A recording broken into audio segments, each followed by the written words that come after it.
What's up, party people and magic makers? Destiny here. Small little technical glitch this morning, so hey, we work around that, right? Today I wanted to chat about what I saw going on yesterday and what was going on with like Mother's Day and how I see that there's a correlation with that and what's going on with this whole COVID thing. It was very interesting to me. Like people were so lovely in wishing others Happy Mother's Day, and it it was so phenomenal and a little like heartbreaking to see that some of the replies back to someone's genuine wish of Happy Mother's Day was with like, "Well, I'm not a mom," or um, uh, oh, one woman had lost her child. Somebody else had said, "I hate Mother's Day because my mom's a bitch," and all kinds of things like that. And it was really bringing up a lot of past traumas. And on a completely separate thread, somebody was saying that like past traumas are bullshit and it's just stuff that we hold on to, and it doesn't mean anything, and if we make it mean something then that's on us. And I was like, what a huge just like clusterfuck, right? Like we were just like just this melding of people's beliefs and ideas, and then all of this COVID stuff. Like, don't tell me to wear a mask. You gotta wear a mask. CDC is saying this. Oh, but they're saying this now. And I was like, there's a correlation between this. And when I was chatting it out, it became even more apparent. And it is that, and I've said this before, right? We can only go so far as our experiences and our beliefs. And because of that, it winds up pushing up against the beliefs and the understandings of somebody else. And so when you have that push, then what? Then what happens? And it turns into a game of who wins, right? Like, I'm right, so they must be wrong. So then if I want to win, then I have to make them change their mind to what I am saying. And that is furthest from the truth, right? And so as I'm reading back to the Mother's Day thing, this lady was just like, well, what the hell do you want us to do? Do you just want us to forget that it's Mother's Day because of your pain? No. um, and that's not what the original poster had intended either. And explained in the chain of their comments, but it was an acknowledgement. That's all it was. It was an acknowledgement that it's not Mother's Day for everybody. It's an acknowledgement that not everybody has great relationships with their mothers. It's an acknowledgement that, some people struggle to be a mother. Some people, like my husband and I, we've gone through fertility and it didn't work. So it's not like, we didn't want to have kids. It's just that it didn't work, right? And so it can bring up these feelings. And so as the trail went, as the comments went on, it turned into this battle of like, well, what you're telling me to do then is to give up my Mother's Day.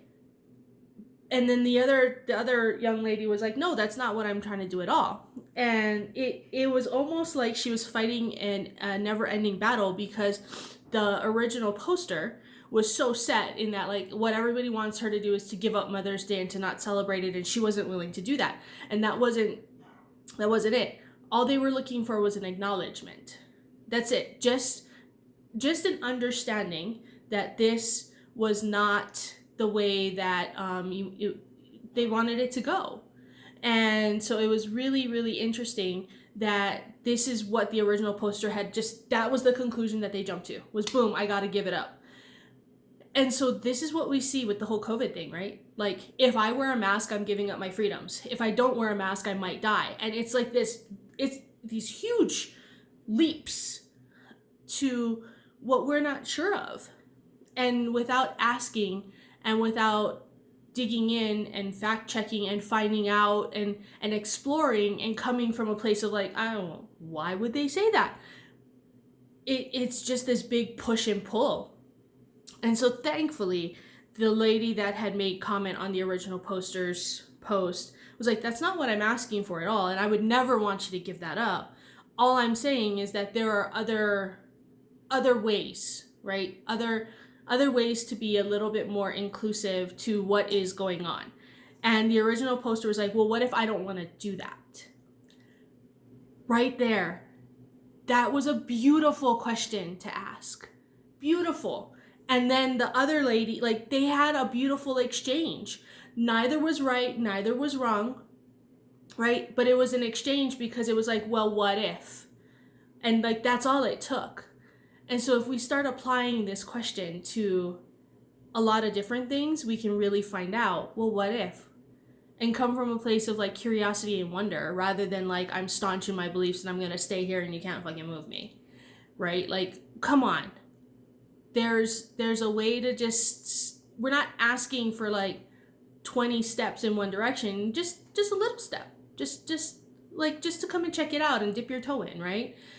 And it's so interesting to see how like, and it took a number, I mean, like these were comments going back and forward and like upset and anger and rage and just like, you don't understand, to come to a point of like, well, hang on, what is it, right?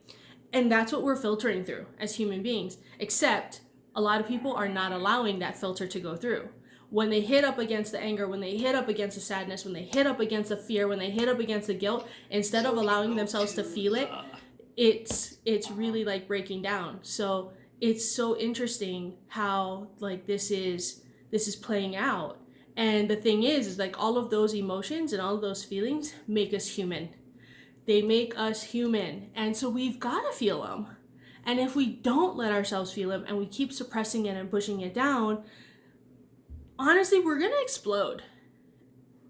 And that's what I think we're seeing, is a lot of people have been pushing down how they've been feeling for the past month and a half. They've been pushing it away. They're fine. Don't worry about them. But they really weren't. And now there's this, I'm not going to do it. Nope, you're not going to get me to do it. And so it's very interesting to see this. And I just wondered, where are you in this, right? Where are you in, are you really fine? Are you really okay? Is there something else going on? Have you really said what it is that you need and what you want? Has that been brought up for you? Have you been able to? Or is there the suppression going on? Right? And if it's the suppression, what are you going to do?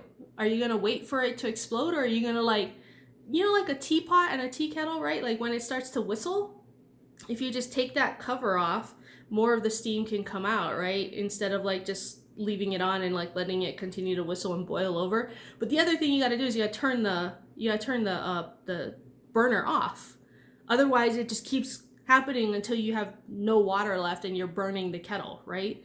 So like, are you going to let that happen to you where you get burnt out and you like suppress and like you explode? Or are you going to just like let it out and like take the cap off and turn the burner off?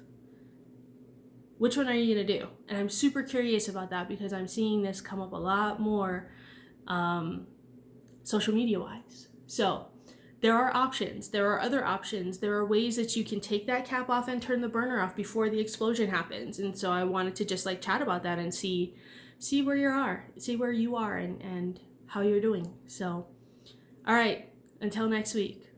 Peace.